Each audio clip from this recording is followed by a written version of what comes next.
Welcome to News West 9's West Texas View with Johnny Lou Avery.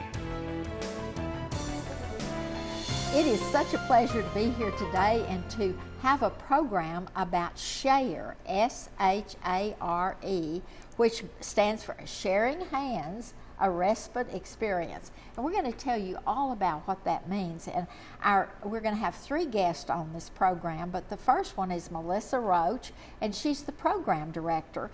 And before we start, Melissa, I want you to tell us a little bit about you and how you got to S.H.A.R.E. Okay.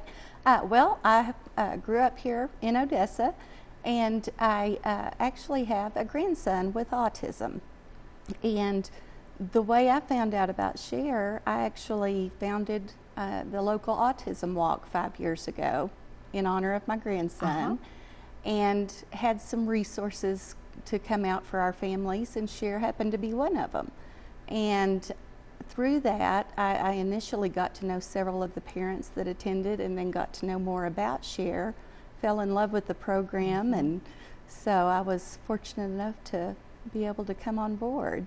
And the unique service that it offers is not replicated by anyone else. It's not. And that's the reason that I'm so excited about people knowing about this. So talk a little bit about the history and the purpose and the mission. Okay, well, our mission, we serve families who have children with special needs, and we were actually, Tom Jones is our executive director, and he founded S.H.A.R.E in 2005.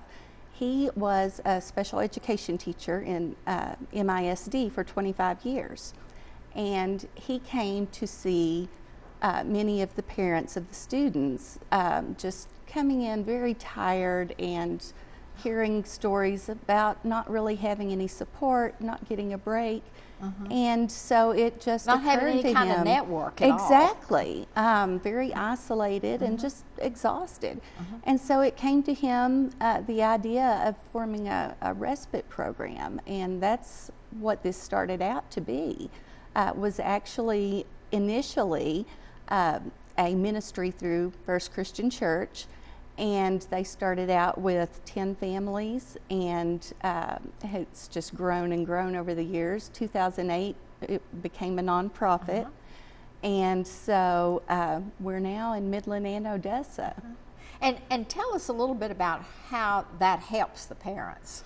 It really... Because a lot of people don't know what a respite is. Right. A respite means different things to different people, but it's basically a break for the parents. A lot of our parents, we have single parents and parents that have both a husband and wife in the home. They often don't have family or friends that can help out. A lot of parents come to us very isolated. They grow with their children with special needs, and they find that a lot of family and friends don't understand fully what they go through. And they're so focused, they don't really have time to develop those friendships or those networks. Exactly. And so the respite program, which is what we're best known for, is a time for the parents to get away. They may go out on a date night. They may go out with friends. Some of them will go home and pay bills or take a nap, go grocery shopping. It's just time for them. Just have some time. Yes.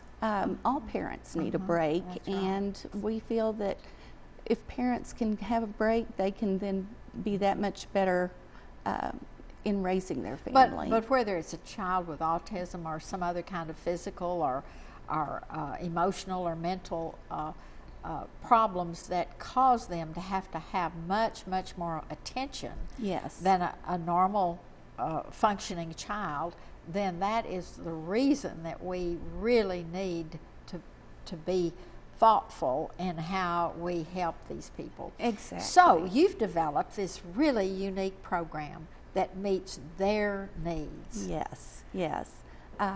We offer our Friday night respite nights, 4 hours on a Friday night.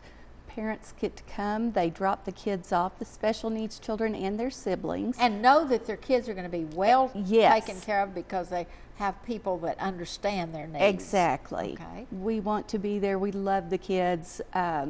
We play games. We do arts and crafts. We, summertime we'll do things like water slide. And last summer we did a snowball fight in July. We had Kona Ice come out and lots of snowballs. So we try to do lots of fun things with the kids. And so the parents come in, check them in, and they've got their 4 hours to go and do whatever they like. So that's what we started out with. We've got a lot of other programs that we offer. One of those is our sibling program. A lot of our families, the siblings, I'm actually an adult sibling, and a lot of the siblings feel sometimes kind of get lost in the shuffle. Yes, and it's not through anyone's fault, but it's just takes a lot of time and effort to do everything needed for the child with special needs. So we like to give the siblings something of their very own. And so we'll have Sib Shop on a Saturday, and siblings get to come. We play games. Sometimes we'll take little field trips. This summer we have a 3-day Sib camp. Each day in the morning we'll play some games, get to know each other. The kids can talk to other kids that have siblings with special needs. And then in the afternoons we go out and do a little field trip, and it's a lot of fun for them. And so you also have some kind of network, don't you? Yes, yes. You're helping them to form a network. Exactly, both the siblings and the parents. We actually have a parent support group. We met last night. We meet in Odessa and in Midland once a month, and we had 20 parents last night attending, which was pretty wonderful. But they get to know each other, and then they form friendships, and they're then able to support each other. We have an online support group on Facebook where the parents can talk to each other 24/7 about anything and not worry, not feel there's no judgment, nothing. And being a parent who needed this, that makes you even more enthusiastic and motivated to make this a possibility. Oh, yes. We're going to have to take a break right now, but we'll be back in just a minute and continue this conversation. And we're so grateful for people like Melissa, who has devoted and learned from her own needs and now is willing to share that. See you in just a minute. Stay tuned. West Texas View will be right back.